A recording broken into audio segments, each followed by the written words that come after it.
Assalamualaikum warahmatullahi wabarakatuh. Perkenalkan, nama saya Andi Dwi Handoko, calon guru penggerak Angkatan 7.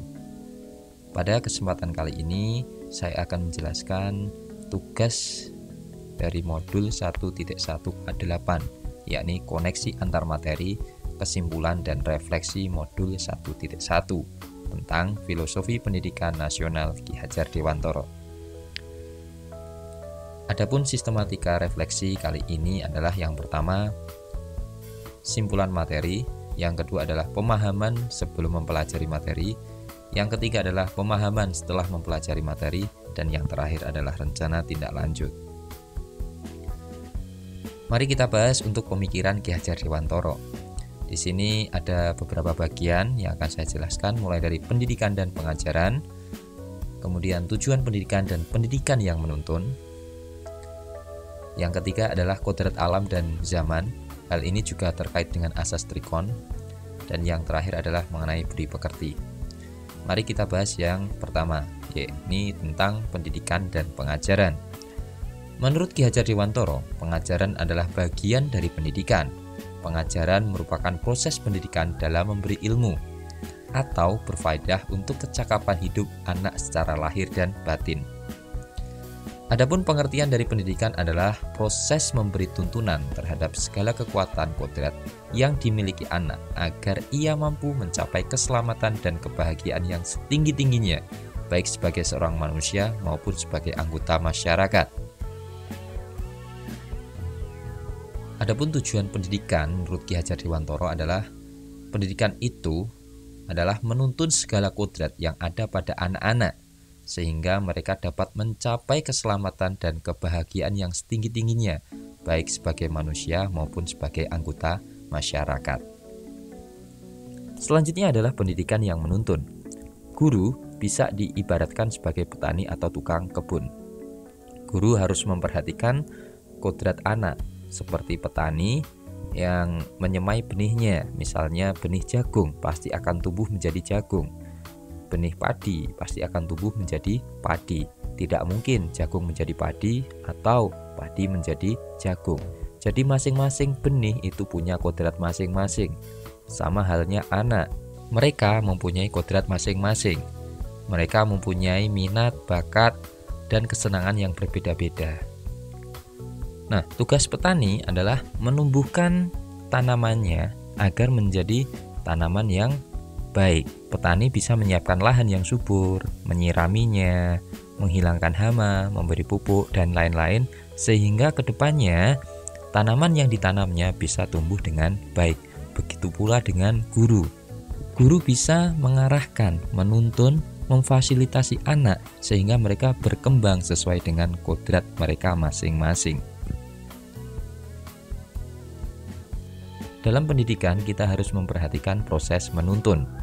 Ada 3 poin penting pemikiran Ki Hajar Dewantoro dalam proses menuntun, yakni yang pertama adalah ing ngarsa sung tulodo, yang artinya di depan memberi contoh. Yang kedua adalah ing madya mangun karso, di tengah membangun kemauan atau motivasi. Dan yang terakhir adalah tut wuri handayani, di belakang memberi dorongan atau semangat. Selanjutnya adalah kodrat alam dan zaman. Anak bukan tabula rasa. Anak bukanlah kertas kosong yang siap ditulisi apa saja. Namun, seorang anak sudah membawa kodratnya. Ibaratnya kertas, di kertas itu seorang anak sudah ada tulisan atau coretan yang samar-samar. Tugas pendidikan adalah untuk menebalkannya, sehingga menjadi jelas dan bermakna. Dalam proses penebalan, kita harus memperhatikan kodrat alam, yakni pendidikan itu menyesuaikan lingkungan alam dan sosial anak, sehingga mereka bisa memahaminya secara mudah. Selain itu, dalam pendidikan juga kita harus memperhatikan kodrat zaman, artinya pendidikan itu menyesuaikan dengan zamannya. Selain kodrat alam dan zaman, juga dalam pembelajaran itu kita bisa menerapkan asas trikon. Yang pertama adalah kontinu. Pendidikan itu bergerak maju dan berkesinambungan, sehingga pendidikan itu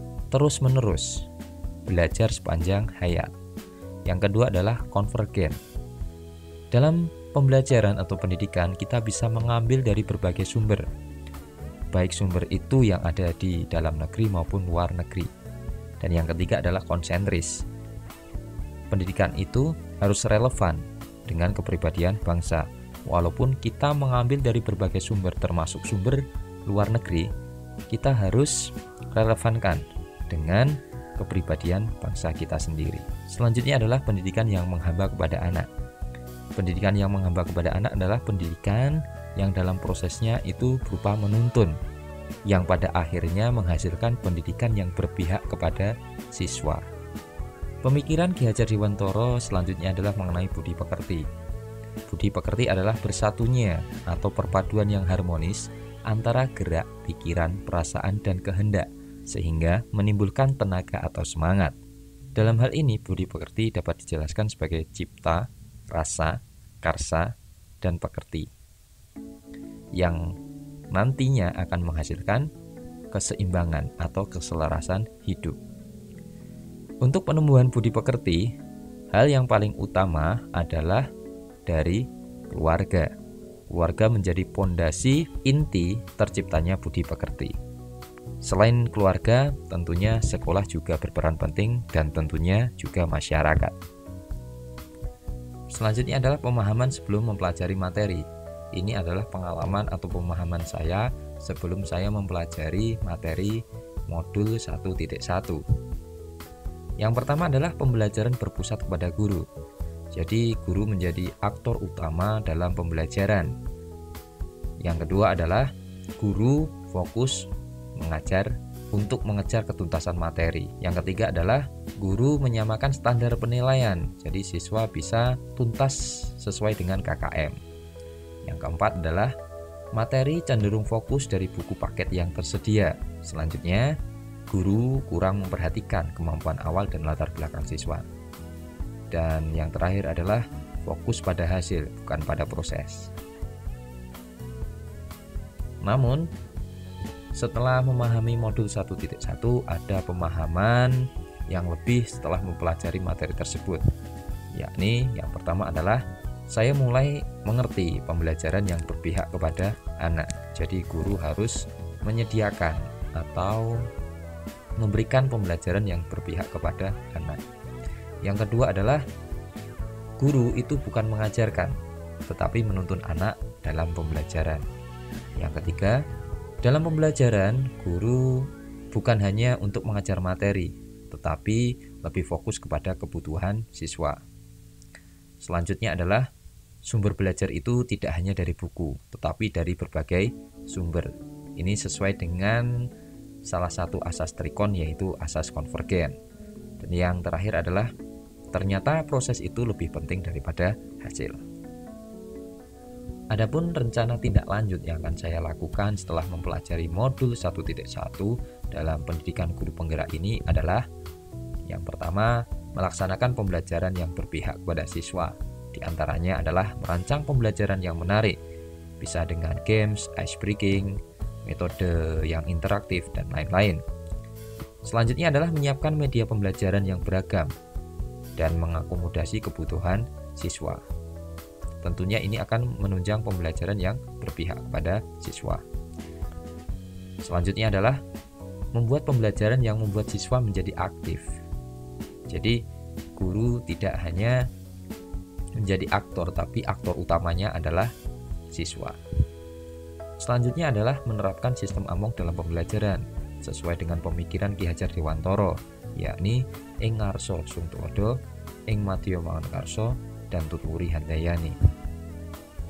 Selanjutnya adalah memperhatikan aspek psikologi, latar belakang siswa, dan kemampuan awalnya, sehingga hal ini juga menunjang pembelajaran yang berpihak kepada siswa.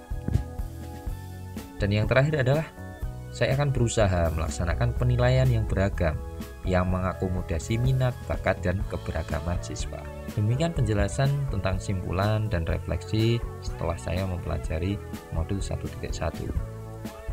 Semoga bermanfaat dan terima kasih.